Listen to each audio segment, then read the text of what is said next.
को यूएई के एक वरिष्ठ अधिकारी ने कहा कि यूएई में बाढ़ में मारे गए सभी 5 पाकिस्तानी नागरिकों के शवों की पहचान कर ली गई है और अगले 5-6 दिनों में उन्हें दक्षिण एशियाई देशों के विभिन्न शहरों में वापस भेज दिया जाएगा। दुबई में पाकिस्तान कॉन्सुलेट के कॉन्सुलेट जनरल हसन अफजल खान ने कहा कि वे बाढ़ में मारे गए लोगों के परिवार वालों के संपर्क में हैं। यूएई में 27 सालों बाद ऐसी बारिश हुई है। बारिश के चलते यूएई के पूर्वी हिस्सों में कई घर क्षतिग्रस्त हो गए और कई गाड़ियां भी बारिश के पानी में बह गई। साथ ही कई लोगों की जान भी चली गई। यूएई में भारतीय वाणिज्य दूतावास ने खुलासा किया कि 2023 तक देश में कम से कम 10,000 अत्यधिक कुशल भारतीय श्रमिकों को नौकरी के अवसर मिलने की संभावना है।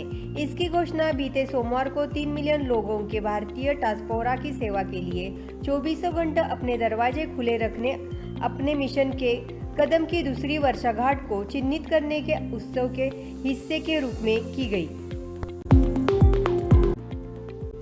श्रमिकों को नेशनल स्किल डेवलपमेंट कॉरपोरेशन यानी एनएसडीसी के पायलट कार्यक्रम तेजस यानी एमिरेट्स जॉब्स एंड स्किल्स के लिए प्रशिक्षण के तहत प्रशिक्षित किया जाएगा। एनएसडीसी के साथ सहयोग करके कॉमर्स एम्बेसी एक ऐसा मार्ग बनाने की उम्मीद कर रहा है जो भारतीयों को बेईमान एजेंटों से दूर रहने में मदद करता है और उन्हें विदेशों में रोजगार सुरक्षित करने के लिए आवश्यक कौशल प्रदान करता है। अबुधाबी में रहने वाले राशिद मंजूर अहमद नामक एक प्रवासी ने बिग टिकट ड्रॉ में 12 मिलियन दिरहम जीत लिया है। उन्होंने 23 जुलाई को टिकट खरीद लिया था, जिसके बाद उनको ये जीत मिली। राशिद मंजूर अहमद पाकिस्तान के रहने वाले हैं। उन्होंने बताया कि उनको पता था कि कुछ न कुछ तो मिलेगा, पर इतनी बड़ी रकम सुनकर उनके तो होश ही उड़ गए। उन्होंने बताया कि इस रकम के कुछ पैसों से वो लोन चुकाएंगे और बाकी उनके बच्चों की पढ़ाई में लगाएंगे। बताते चले कि उनके अलावा साजिव कुमार सुकुमार ने 1 मिलियन दिरहम और तौसीफ अख्तर ने भी 1 लाख दिरहम जीत लिया है। शरून अबेलो को ड्रीम कार BMW X5 मिला है। सऊदी में एंट्री के 90 दिनों के अंदर कामगार का रेसिडेंट आईडी जारी करना जरूरी है। जनरल डायरेक्टर ऑफ पासपोर्ट ने कहा है कि अगर ऐसा नहीं होता है तो जुर्माना का सामना करना पड़ सकता है। कामगार को नियोक्ता के अक्षय प्लेटफॉर्म या मुकीम प्लेटफॉर्म के द्वारा इकामा जारी किया जाता है। इसके लिए कुछ फीस को जमा करना जरूरी होता है और प्रक्रिया को पूरा करने के लिए मेडिकल टेस्ट की भी जरूरी होती है। समय पर इकामा न जारी करने पर जुर्माना भी चुकाना पड़ता है। अगर कामगार के एंट्री के 90 दिन के अंदर इकामा न जारी किया हो तो 500 दिरहम का जुर्माना लगता है। यूएई के स्वास्थ्य और रोकथाम मंत्रालय ने गुरुवार को कोविड-19 के कुल 1084 नए केसेस के साथ साथ 890 लोगों की रिकवरी दर्ज की। कोरोना के प्रसार को रोकने के लिए अब तक यूएई में कुल 177.1 मिलियन से अधिक टेस्ट काफ़ी कम समय में किए जा चुके हैं। पिछले 24 घंटों में यूएई में कोविड-19 के कुल 2,42,117 एडिशनल टेस्ट किए जा चुके हैं, जिसके माध्यम से नए केसेस का पता लगाया गया।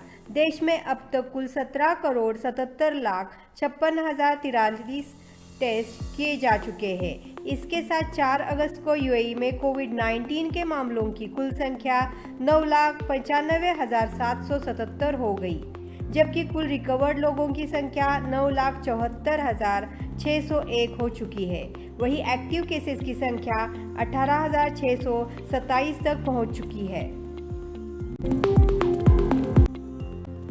कतर में ministry of commerce and industry ने ट्विटर के माध्यम से बताया है कि प्रतिष्ठानों की जांच के दौरान करीब 49 उल्लंघन मामलों को दर्ज किया गया है। अधिकारियों ने बताया कि सामानों को कुछ ऐसे स्लोगन के साथ बेचा जा रहा था जो इस्लामिक नैतिकता और संस्कृति के खिलाफ थे। अधिकारियों ने कहा कि कतर में अलग अलग जगहों पर जांच की गई।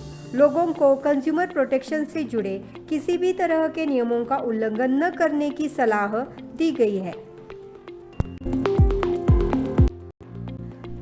सऊदी में 4 वर्षीय बच्ची के खो जाने के बाद तलाशी अभियान शुरू कर दिया गया था। पुलिस ने बताया कि बच्ची मंगलवार की दोपहर से लापता हो गई थी और उसकी तलाश जारी थी। बुधवार सुबह सिविल डिफेंस अधिकारियों ने 4 वर्षीय बच्ची को ढूंढने में पूरा जोर लगा दिया था। बच्ची नाजान वैली में डूबी हुई मिली। मौसम विभाग के द्वारा बारिश की चेतावनी जारी की गई है। इस दौरान बच्चों पर नजर रखने और उन्हें घर से बाहर न निकलने की सलाह दी है।